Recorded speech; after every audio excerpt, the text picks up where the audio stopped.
So what's good, TMG fam? It's your boy L, and I'm back. Birthday L, and I'm back with another reaction. Now, hold on, y'all. Let me get my lights right. Full transparency mode. Full transparency mode, right?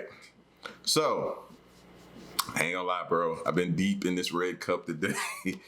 It's my birthday, man. I've been deep in the red cup. So, please do not hold any comments against me from these reactions that I dropped today. All right.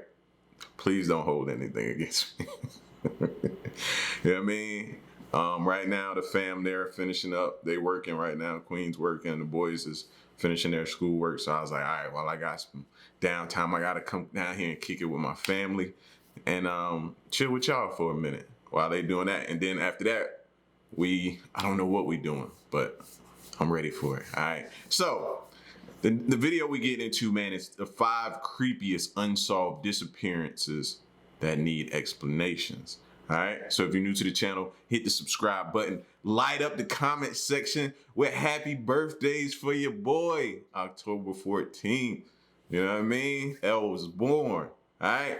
And of course, even on your birthday, you got to always expect haters. So moment of silence for the haters. That's enough. Now run the likes up, man. Make sure y'all hit that like button. Let's go.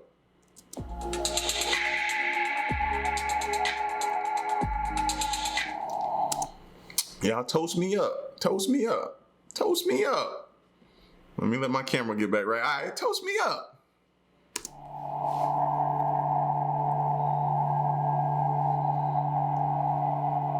Number 5. Asha Degree is a young girl from Shelby, North Carolina.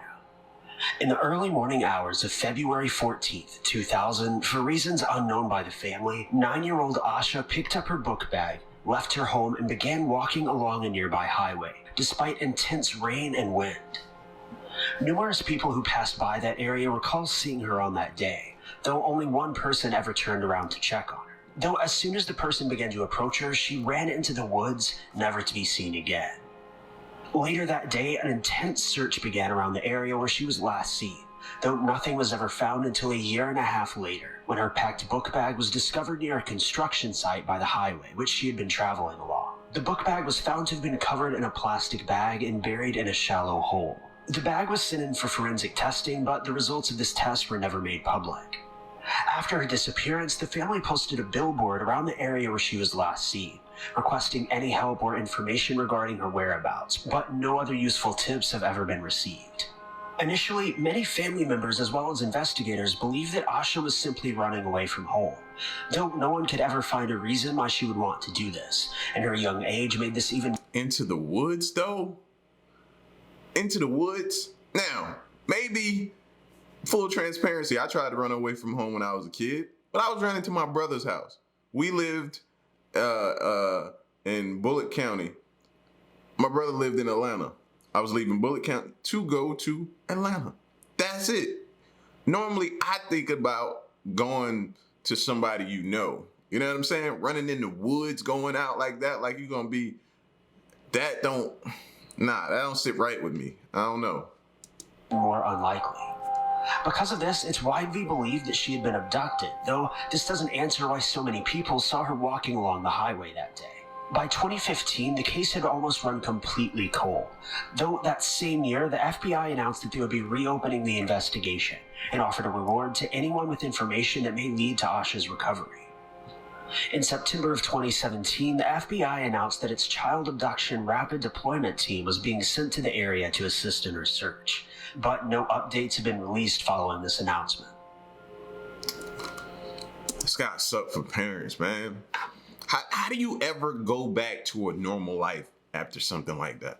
You know, it's hard. You know what I'm saying? It's hard. Because people tell you all the time, you know, time heals all wounds. I tell you, it don't, man. 2020, lost my moms. I'm thinking to myself, man, eventually it doesn't. I don't. I have my good days and my bad days. And I figure it out that way. You know what I'm saying? So for her, for them, think back to that picture of the mom and the dad holding the picture of her, sitting there, I'm just like, you know what I mean? you can never, I don't think I could ever get over that type of hurt, pain. It would be dark clouds over me for a long time, bro. Long time. Number 4. Laureen Ron was a 14-year-old girl who lived with her mother in a third-floor apartment in New Hampshire. She was a student at Parkside Junior High School and is reported to have made pretty good grades. On the morning of April 26, 1980, Laureen's mother was leaving out of town with her boyfriend to attend a tennis tournament. Normally, Laureen would have gone with them, though she asked to stay home this once. Her mother agreed and the couple left, leaving Laureen home alone. Though little did her mother know that this would be the last time she ever saw her daughter.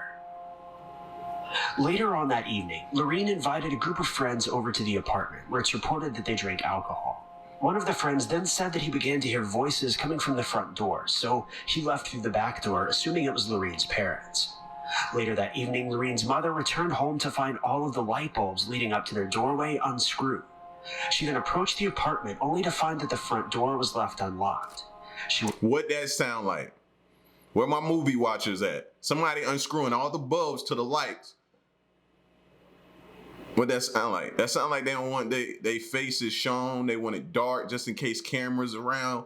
They ain't want this was actually thought out and planned. So thinking that it was somebody younger, this sounds more to me like an older person fit this description.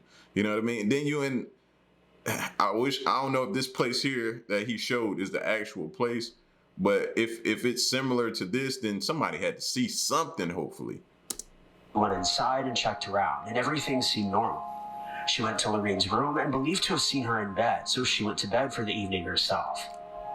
Though that following morning, Laureen's friend emerged from Laureen's room. Her mother was shocked by this because she didn't know that friends had come over and assumed that Laureen was the one in the bed. Her mother then asked where Laureen was, and the girl says that she last saw her asleep on the couch. Upon further investigation, the family found that Laureen had left without her shoes or her clothes. Because of this, the family phoned police immediately. Initially, police believed Laureen to have simply run away, though this didn't explain why she would have left her clothes and shoes behind. Though there were no signs of forced entry, so investigators were unwilling to do much for the first 2 weeks of the case, as they firmly believed that the girl had simply run away. A little over a month later, on October 1st, Laureen's mother found that she had been charged for 3 phone calls to California, all of which took place about 3 months prior to Laureen's disappearance. Though none of their family members lived there, and Laureen wasn't known to have had any ties to California. After further investigation, it was found that one of these numbers led to a teen sexual assistance hotline. The doctor who ran this operation denied ever meeting Laureen, though almost 5 years later, in 1985, he changed his story and alleges that his wife may have spoken with Laureen on a few occasions. After this, both the doctor and the wife were heavily investigated, and it was found that the wife had strong ties with the pornography industry. This was shocking for all the obvious reasons initially, though the woman was eventually cleared of any involvement in Laureen's case. For about a year after Laureen went missing, her mother began receiving frequent, strange phone calls. The call would always ring in at approximately 3:45 a.m., but the caller would never say anything. These calls continued on for many months and became more frequent during the holiday seasons, though Laureen's mother eventually changed her number and moved to Florida a few years later and never received the calls again. What makes this case even more strange is that 2 additional girls around the same area in which Laureen lived also went missing within a few weeks of each other, and neither of these girls have ever been found either. Wow. Number 3. How many of y'all leave the house and leave your children? What's instantly going through your mind? You know, these days in time you think, oh man, I got everything I need. I got cameras set up. You know, I can drop in on them through Alexa. They have their cell phones. You know what I mean? We have animals. And something still finds its way to go wrong, bro. You know what I mean? I just literally described to you everything like that's going on here. We got cameras. We got Alexa to be able to drop in on them, their cell phone. We got 2 Rottweilers that will pretty much lay down their life for those boys. You know what I mean? So it's like, and even with all that, we still just nah, y'all come with us. And talk about going out of town? Nah, not happening. Not happening. Mary Little was a secretary at C&S Bank located in Atlanta, Georgia in 1965.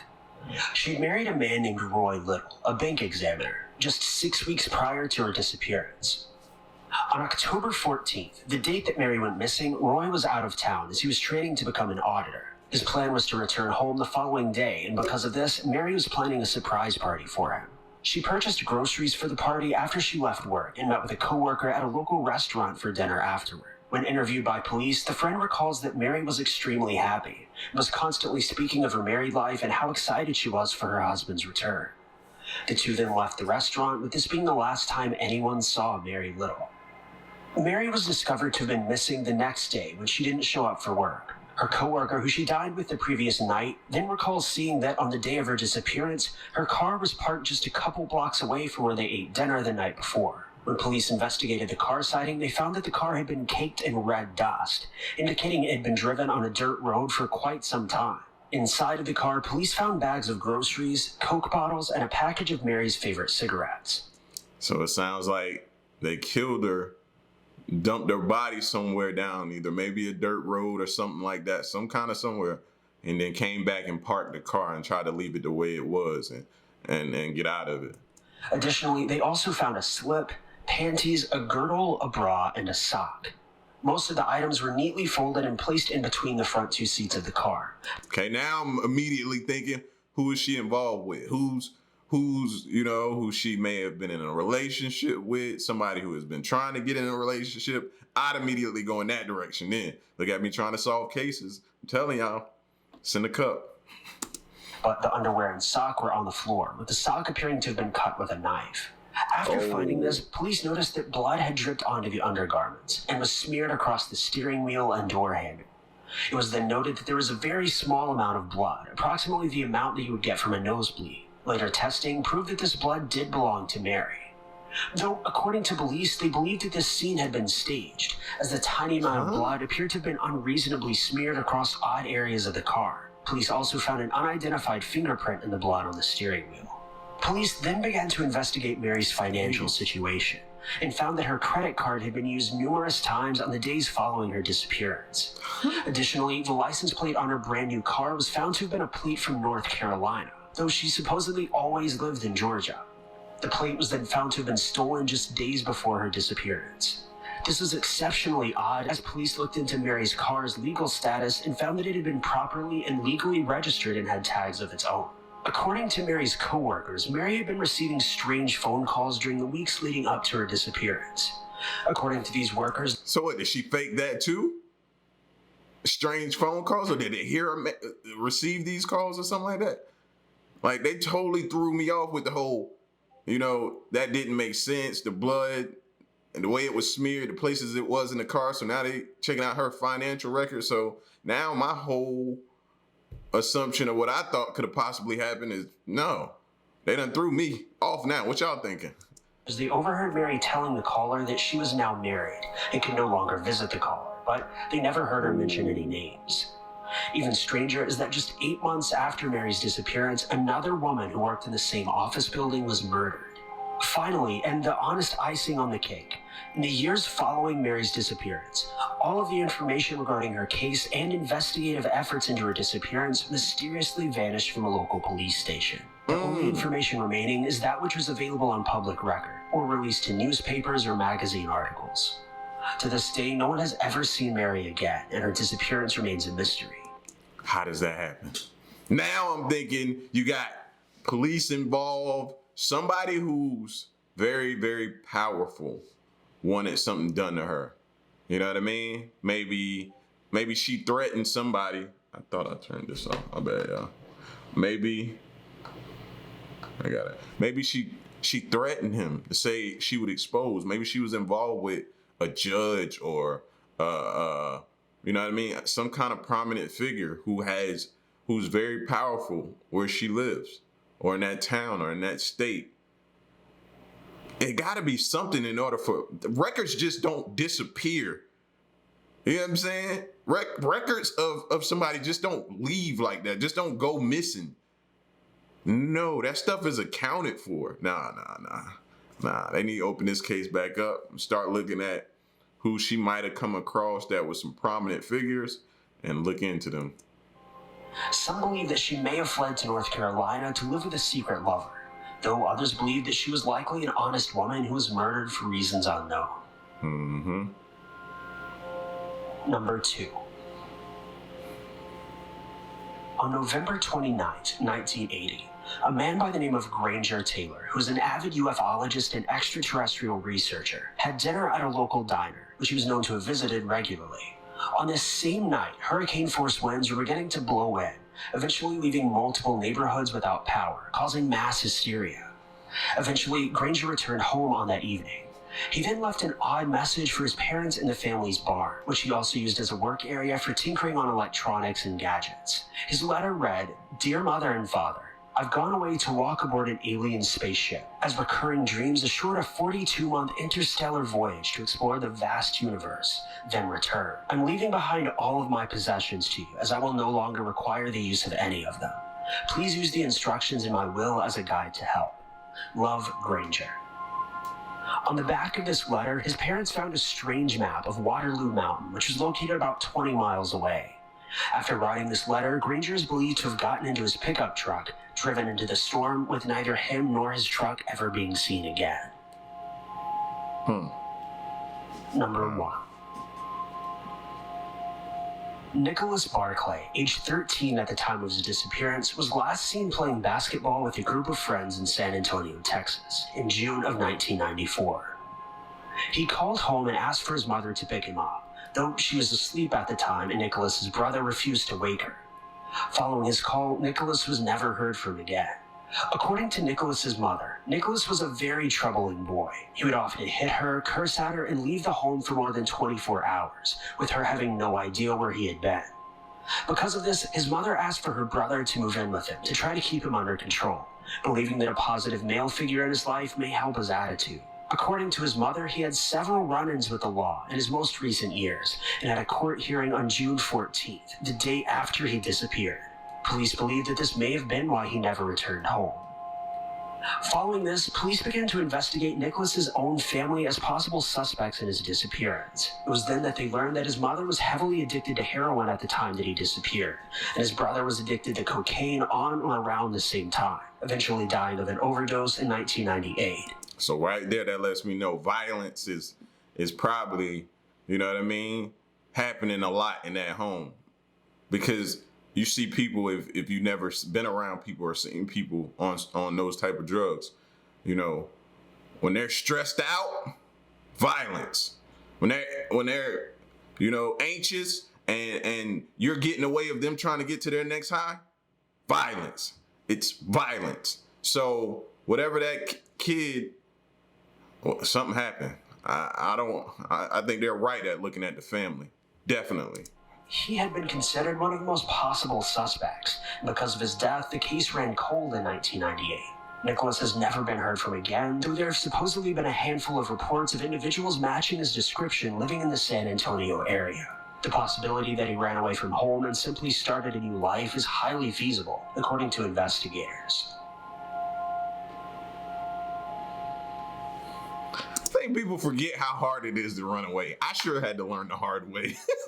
You know what I mean? I thought I was going somewhere with that little close to $100 I had in change. Yes, literally, I had it all in change. Like, no, I had maybe a few bills, but most of it was in change. And I was headed to the bus station. And I was going to take a bus from where I was, which was probably be about a 4-hour ride to Atlanta. And I was going to stay with my brother. Now, where I thought that $100 was going to get me, I clearly didn't plan for that. So, you know what I mean? It ain't easy to try to run away. That's why I say, like, for some of these that, like the first girl, her running away but into the woods, nah, that ain't sit right with me. You know what I mean? This last kid, him running away, I can get why, different reasons, but it's still hard to do. So, nah, I think something happened, and they should look towards the family as possible, them possibly doing something and trying to cover it up. So, and I doubt two drug addicts are going to be pretty clean. I'm pretty sure they're going to be very sloppy about it. So hopefully they solve the case. But anyway, man, on to the next video, man. So y'all stick around and stay tuned.